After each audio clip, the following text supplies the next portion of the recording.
Hey everyone, here with friend Chris DaPrato from cuptherapy.com. Chris is an instructor at one of our local universities. He works with athletes at Cal. And we've got Diane Fu playing along with a common hypothetical that we're seeing right now. Starting to run again, my Achilles bugs. How do I apply cupping or self-cupping in a way? So I'm going to turn this over to Chris. We're going to give you an example of how you might apply this if you had a similar tendinopathy, you have pain in some region. Absolutely. So post-COVID, everybody's trying to get back to running, getting ready for that first race. And let's say she's coming in, she can't run more than 2 miles at a time. She's trying to get to her half marathon pace again.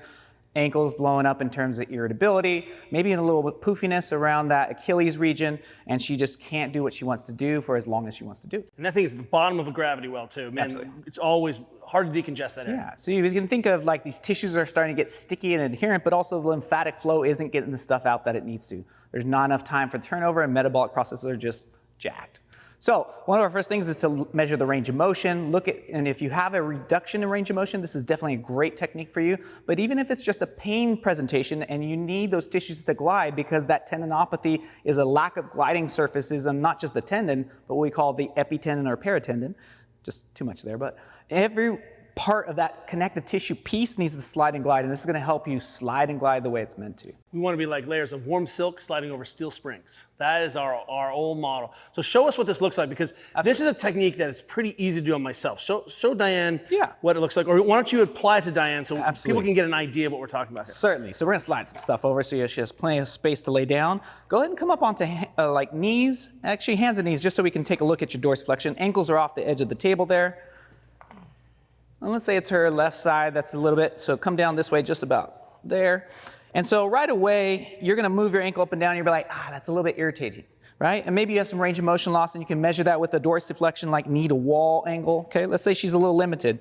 But with a little bit of lotion that you use at home, we have these really nice curved cups, right? So something that has a curve is not gonna pop off as you go through motion, which is really important when you're trying to get a full effect of this intervention. So we have very small ones. We call this sweet baby curve, okay? And so the sweet baby curve fits really well on the Achilles, and I challenge you to go out there and try to find a cup that stays on the Achilles tendon itself and doesn't fall off when you start moving it.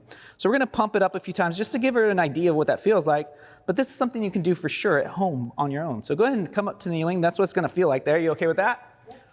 And let's say you're at home, you're by yourself, you don't have a therapist with you, and you're gonna put it on exactly that same position, and you're just gonna pull about 3 to 5 times on that pump. Let's be honest, Diane is my best friend, so she always has a therapist with her. There we go. And she's gonna pull that off, and she's gonna put one more on just in between the gastroc and the soleus, so that interface of the muscle between your soleus and gastroc. And we're just gonna get about 4 or 5 pumps there too. There we go. And then you just say, okay, I'm gonna slowly lower myself down. You can keep the pump in your hand, you can keep it attached, you don't have to pull it off. You just go down to, you're all the way on your stomach.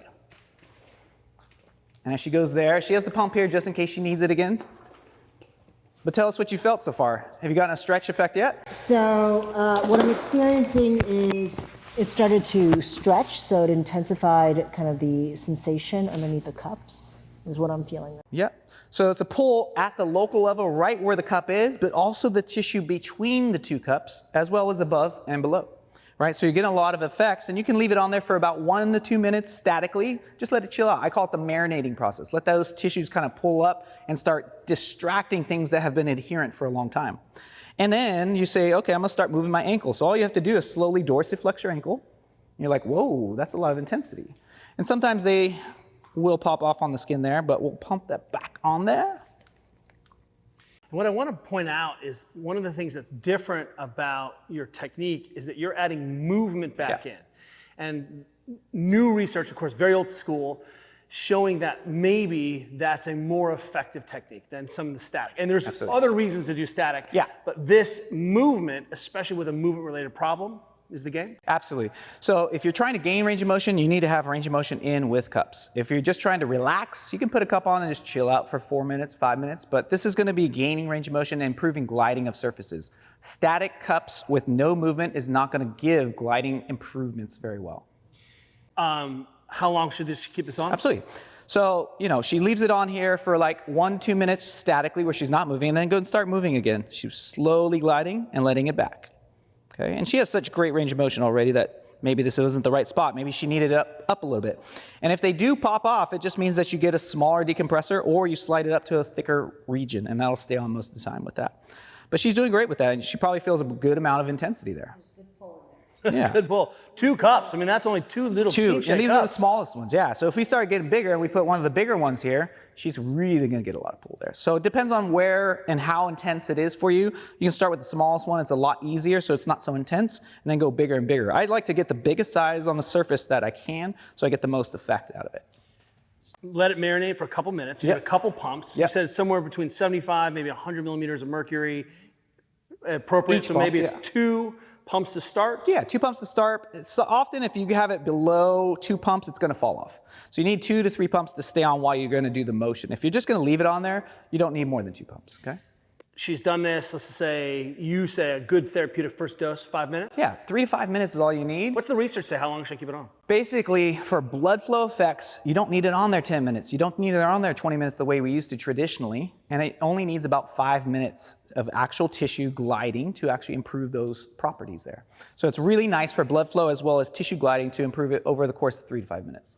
Okay, so let's say we've hit this 5-minute mark, pop it off. Yep. And how, often, go ahead. often you're gonna go so far that you're gonna be like, oh, I'm gonna push it off, and then you can even like come back and go and sit up a little bit. You can keep it there and then just like pop it off. So just squeeze it and pull it off there. So just shift it. Yep, just like that, and then pop it hard. So just, and sometimes that shear effect is just like, Tupperware that's like, oh, it's still good, And so when you get that, it kind of pops and like slides tissues really fast in a different way than just gliding. So that's another effect that you can look at doing. What subjectively did you notice a difference before and after? And even though you didn't have an Achilles problem, which is a hypothetical. So what I experience now, like when I go knee forward, even though I have really good ankle range of motion, like there's just less restriction. Oh, sorry.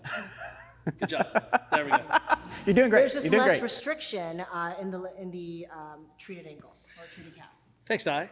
If we want to find out more self-treatment ideas, you guys are rich with it. Yeah. Where do we go? Yeah, cuptherapy.com has both a course that anybody can take and learn a lot more science on it for an online course, and then you get this video library that has all types of techniques head to toe, and you can really dive deep into it, or you can just kind of jump in and understand some of the stuff that we're doing on our Instagram. So Instagram's just @cuptherapy, and we have lots of videos of do's and don'ts. We have a Science Friday, so if you really want to dive in deep there, and then What the Cup Wednesdays, where we kind of take a step back and say, is that really going to be effective, or are you really doing something that's not very scientifically, good?